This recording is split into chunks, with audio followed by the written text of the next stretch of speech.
রাউজানত সুনামধন্য দ্বীনী শিক্ষা প্রতিষ্ঠান খুলাফায়ে রাশেদিন রাদিয়াল্লাহু তাআলা আনহু দাখিল মাদ্রাসার অভিভাবক সমাবেশ ও আলোচনা সভা অনুষ্ঠিত হইল।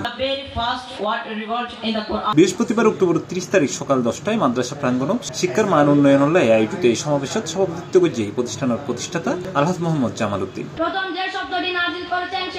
অনুষ্ঠানত প্রধান অতিথি হিসেবে উপস্থিত আছেন বিশিষ্ট সমাজ হিতৈষী মাওলানা মোহাম্মদ ইমরান। এর উদ্বোধক হিসেবে উপস্থিত আছেন আধার মানিক হাফেজিয়া মনিরুল মুস্তাফা দাখিল মাদ্রাসার সুফার মাওলানা শাহ আলম। বর্তমানে ইসলামকে পূর্ণভাবে এবং জানার একান্তভাবে দ্বীনী শিক্ষার একান্ত প্রয়োজন। তার ওই পরিপ্রেক্ষিতে বিভিন্ন এলাকায় দ্বীনী প্রতিষ্ঠান রয়েছে। আমাদের এই এলাকায় শূন্যতা পূরণ করেছে আমিমুল হাসান। তিনি দ্বীনী প্রতিষ্ঠান উদ্যোগে প্রতিষ্ঠা করেছে, যেখানে সুন্দরভাবে ইসলামী শিক্ষা দীক্ষার খাদমত চলছে। মাদ্রাসার সহকারী শিক্ষক মোহাম্মদ লতিফুল আলমের পরিচালনায় অনুষ্ঠানে বিশেষ অতিথি হিসেবে উপস্থিত আছেন মোহাম্মদ তসলিম উদ্দিন, ডাক্তার সাইফুল ইসলাম, মোহাম্মদ গিয়াসউদ্দিন মাসুদ, আলহাজ আব্দুল হাই, মোহসেন আলী সহ এলাকার গণ্যমান্য ব্যক্তিবর্গ।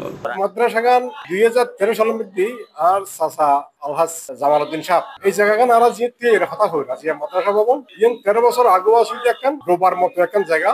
এই জায়গাগান আল্লাহ জিয়া মাদ্রাসা ভবন ওনারা জিয়ান দেখতে লাগবে পাঁচতলা একখান ভবন। এর মধ্যে দাখিল পর্যন্ত মাদ্রাসা প্রাইমারি ভাবে চালু হচ্ছে। ওয়ারাই আছে ভালো লাগে আর ফল এটা আরবি ফরিদ করে আর বাতিজিয়া এই মাদ্রাসাতেই কোরআন হাফেজর সারিফার আমি কিন্তু মুখস্থ করছি। মাশাআল্লাহ এত সুন্দর তার কোরআন কালাওয়াত একদিন তার পিছনে নামাজ পড়িয়ারে মনগান বড় যে খুশি ভরে গিয়ে আজি আর আসলে আর মাদ্রাসার মধ্যে যে নার বাবা প্রতিষ্ঠা করছি খুলাফায়ে রাশেদিন রাদিয়াল্লাহু তাআলা আনহুম দাখিল মাদ্রাসা। এই মাদ্রাসার মধ্যে আর একখান এলাকাবাসী এবং অভিভাবকের একখান মত বিনিময় সভা, বিয়াগুনুর মতামত কি, বিয়াগুনুর অভিব্যক্তি কি, আর মাদ্রাসার পাঠ উন্নয়নে, মান উন্নয়নে কার কি কি কোনো ধরনের কেউ কোনো আইডিয়া কেউ কোনো মতামত আছে নাকি, এ ব্যাপারে বিয়াগুনুর কথা হয়ে বেলে জানি বেলে মত বিনিময় সভা আয়োজন করছি।